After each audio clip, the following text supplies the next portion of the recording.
बैठे हैं, अध्ययनशील है। निशिकांत जी का आज मैंने भाषण सुना, वो मैजिक ऑफ नंबर्स की बात कर रहे थे। 50 लाख से लेकर 90 करोड़ की यात्रा का उल्लेख कर रहे थे। अब हम संसदीय क्षेत्र जो मुख्यतः ग्रामीण है वहाँ से हैं, एक मैजिक वहाँ भी हुआ। और महोदय, आपकी अनुमति से निशिकांत जी ने आज कहा वो सब ऑथेंटिकेट कर सकते हैं, कुछ कागज मैं भी लाई। 1981 में एक फाउंडेशन ने, जो काफी विख्यात है अमेठी में, उन्होंने लगभग 40 एकड़ जमीन ली और वहां की सरकार से कहा, तब सरकार किसकी थी, जो इतिहास के विद्यार्थी हैं वो भली भांति जानते हैं, उसकी प्रति मेरे हाथ में है। वहां पर यह कहा गया कि आप जमीन दे दो 40 एकड़ हमें, और हम अमेठी की गरीब जनता के लिए एक मेडिकल कॉलेज बना देंगे। अब 40 एकड़ जमीन का मैजिक 623 रुपए में।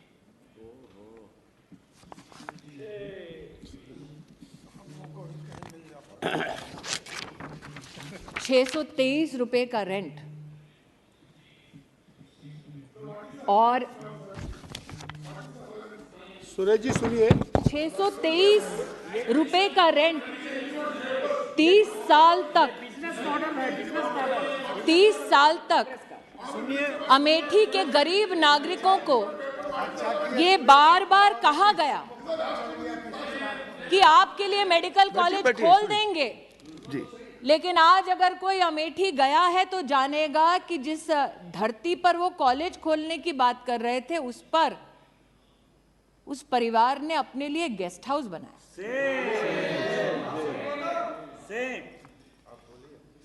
मैंने स्वास्थ्य मंत्री जी का उल्लेख इसलिए किया कि अपना और पराये का भेद न हो। भले ही एक परिवार अपने फाउंडेशन के माध्यम से अस्पताल चलाता हो, अगर उनको भी आयुष्मान भारत में सेवा देनी है वो दे। उसका प्रतीक स्वास्थ्य मंत्रालय के माध्यम से, मोदी सरकार के माध्यम से मैंने अपने संसदीय क्षेत्र में देखा। लेकिन महोदय, आज मेरे हाथ में एक रिपोर्ट और है, जो मुख्य चिकित्सा अधिकारी जनपद अमेठी, उनसे संबंधित। इसमें एक मरीज का उल्लेख है जिसका नाम है नन्हेलाल मिश्रा।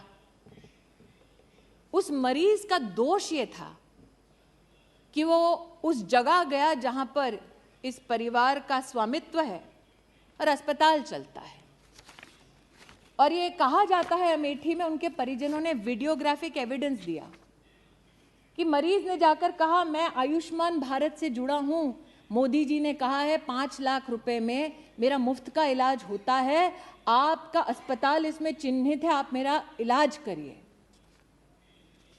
नन्हेलाल मिश्रा को लौटा दिया गया और कहा गया, मोदी का कार्ड लाए हो, जाओ यहां से। काश नन्हेलाल मिश्रा आज इस सदन को बता सकते कि गंभीर बीमारी में लौटाए जाने से कितनी परेशानी होती है।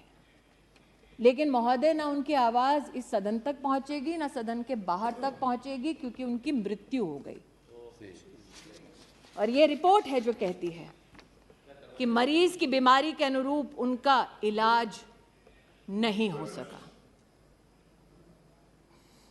ये वो लोग हैं जो आज नरेंद्र मोदी पर बैठकर इस सदन पर कटाक्ष कर रहे थे, प्रहार कर रहे थे। इन लोगों ने एक सज्जन को उस संसदीय क्षेत्र में जहां 50 साल इनका राज रहा, आदमी को मरने दिया क्योंकि उसके पास आयुष्मान भारत का कार्ड था। 623 रुपए प्रतिवर्ष 40 एकड़ जमीन पर आज भी विराजमान है। लेकिन आभार व्यक्त करती हूं देश के प्रधान सेवक का, अमेठी को पहला मेडिकल कॉलेज 290 करोड़ से ज्यादा की लागत पर अगर किसी ने दिया तो मानवीय मूल्यों का परिचय देते हुए नरेंद्र दामोदर दास मोदी ने दिया। यहां बहुत ठहाके लगाए गए कि कोई यात्रा पे निकला था, इसलिए उनको लोगों ने कहा कि भैया जमीन हमारी जा रही है। मैं उनसे कहना चाहती हूं, अगर गरीब की इतनी चिंता है तो पहले सम्राट साइकिल, अद्भुत दृश्य था महोदय, सिर्फ 1980 के दशक में अस्पताल के नाम से झांसा नहीं दिया गया, कहा गया आइए इन्वेस्ट कीजिए, अपनी फैक्ट्री खोलिए। और फैक्ट्री खुलवाई गई। मुझसे ज़्यादा अर्थशास्त्र के ज्ञानी निशिकांत जी, इसलिए वो मैजिक बता पाएंगे कैसे हुआ। कहा गया आइए फैक्ट्री लगाइए, फैक्ट्री का शिलान्यास करने हम आएंगे, फीता काटेंगे। अचानक फैक्ट्री वो बंद हो जाती है और ज़मीन फाउंडेशन को चली जाती है।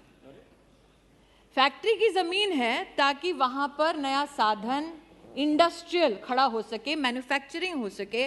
कागज़ पर, दस्तावेज पर चिन्हित है कि आप यहाँ पर सिर्फ कमर्शियल एक्टिविटी कर सकते हैं, लेकिन अचानक वो ज़मीन परिवर्तित हो जाती है परिवार के पास, और वो परिवार नहीं अभी है भाई साहब, अभी बताती हूँ और डेट्स।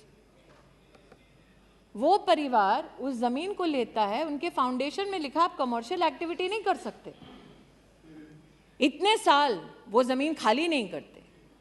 वहां का किसान कोर्ट जाता है इस परिवार के खिलाफ, कोर्ट का आदेश लाता है और वो उस आदेश का हनन करते हैं। आज भी उस जमीन पर बैठे हैं और इस सदन में आकर गरीबों की बात करते हैं। ये एक और आज यहाँ पर नहीं सुरेश जी को समझ आ रहा है, नहीं है। ये भी प्रति है महोदय, ये भी प्रति है महोदय। एक आधुनिक भारत के निर्माण के लिए जरूरी है कि हर गरीब तक, मध्यम वर्गीय परिवार तक सुविधा पहुंचे। अब चूंकि राष्ट्रपति अभिभाषण में आधुनिक भारत के निर्माण की बात हुई है, तो इसलिए महोदय कहना जरूरी है कि प्रधान सेवक ने कहा कि सिर्फ चुनिंदा शहर नहीं बल्कि आधुनिक तत्व प्रगति के हर गांव, हर जिले तक पहुंचे। एक अचंभित करने वाला नजारा और है, फुर्सतगंज नाम का एक एयरपोर्ट, जहां पर सिर्फ परिवार से संबंधित एकेडमी है, जमीन है सरकार की, लेकिन परिवार ने अपने नाम से, बेटा और बेटी के नाम से हॉस्टल खोल दिया है। यहाँ पर प्रधानमंत्री जी नेताजी सुभाष चंद्र बोस के नाम से इंफ्रास्ट्रक्चर बनाते हैं, सरदार वल्लभ भाई पटेल के नाम से इंफ्रास्ट्रक्चर बनाते हैं, वहाँ पर राहुल जी के नाम से, प्रियंका जी के नाम से हॉस्टल बना है सरकारी ज़मीन पर। और बोर्ड पर वो जब थे तो उन्होंने उस पूरी अकादमी के संचालन के लिए किसी हिंदुस्तानी को नहीं, किसी विदेशी कंपनी पर विश्वास किया। उस विदेशी कंपनी ने उस एयरपोर्ट का क्या हश्र किया, यहाँ पर उस रिपोर्ट में उल्लेखित है। लेकिन आज इस एयरपोर्ट का मैं उल्लेख यहाँ इसलिए कर रही हूँ महोदय कि एक बार सदन में मैं बोल चुकी हूँ कि हमारे यहाँ तिलोई नाम की एक विधानसभा है, वहाँ पर 30 साल से एक बस अड्डा बना दो, ये हमारी जनता जनार्दन कहती रही।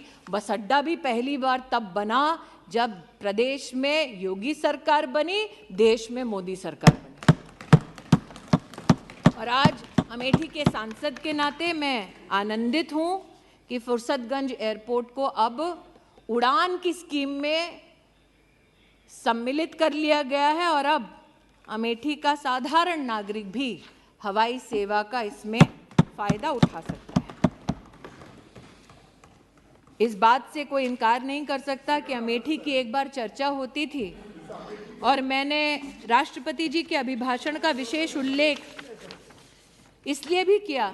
महामहिम राष्ट्रपति जी एक बहुत ही गरीब सामान्य परिवार से हैं और इस सरकार की एक बहुत बड़ी मानवीय उपलब्धि ये है कि पद्म पुरस्कार उनको जाता है जो धरातल पर काम करते हैं, मानवीय काम करते हैं, राष्ट्र का नाम रोशन करते हैं, बिना इस अपेक्षा के कि उन्हें सम्मानित किया जाएगा।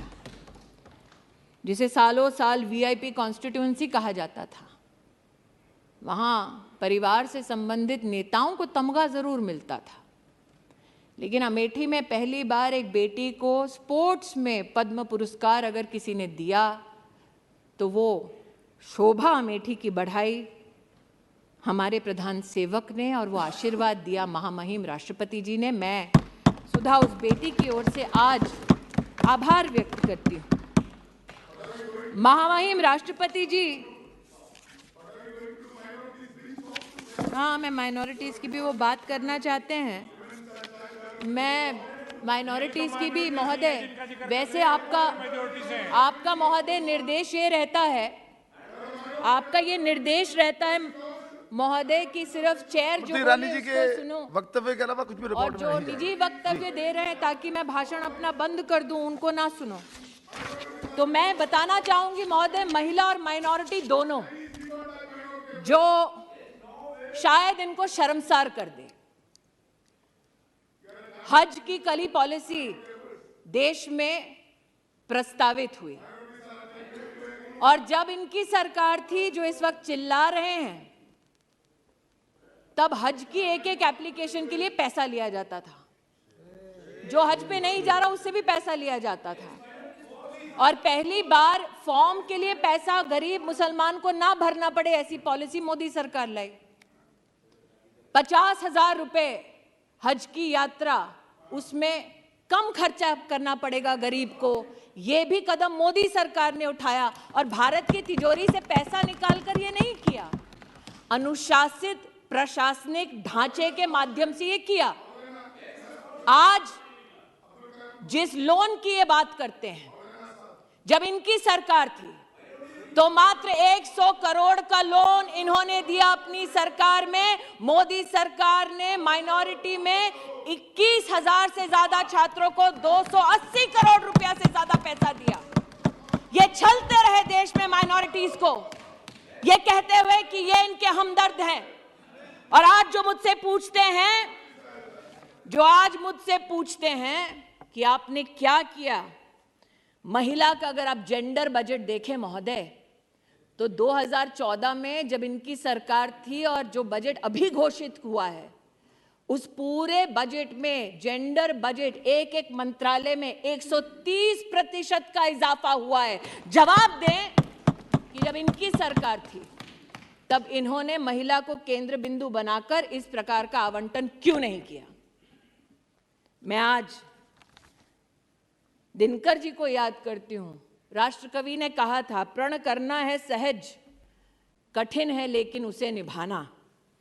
सबसे बड़ी जांच है व्रत का अंतिम मोल चुकाना। संकल्प मोदी ने किया और इसीलिए आज कीमत चुकाते हैं, जब आप बिना किसी तथ्य के उन पर कटाक्ष करते हैं, उन पर आरोप मढ़ते हैं। जिन्होंने आज इस सदन में आरोप मढ़ा, वो बताएं कि 40 एकड़ भूमि पर आज भी 623 रुपए क्यों देते हैं, वो भूमि छोड़ते क्यों नहीं और सरकार को वो भूमि लौटाते क्यों नहीं।